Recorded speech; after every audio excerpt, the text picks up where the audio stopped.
2015 November மாதம் பாடசாலை சீருடைக்கு துணி வழங்கும் முறையை கூப்பன் ஊடாக முன்னெடுப்பதற்கு அரசாங்கம் தீர்மானித்தது.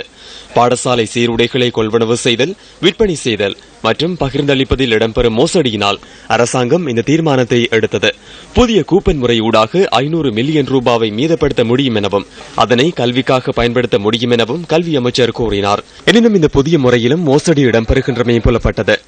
2015 ஆண்டு இந்திய நிறுவனம் ஒன்றின் ஊடாக கொண்டுவரப்பட்ட தரமற்ற சீருடைகள் இந்த கூப்பன் முறையினூடாக லங்கா சலுசல பாடசாலைகளுக்கு விநியோகித்தமை முன்வைக்கப்பட்ட பிரதான குற்றச்சாட்டாகும். இது பாரிய மோசடியாகும். இது என்ன ஆட்சி? சீருடைக்காக அதிக நிதி செலவிடப்படுகின்றது. 2300 மில்லியனுக்கும் அதிக நிதியை அரசாங்கம் செலவிடுகின்றது.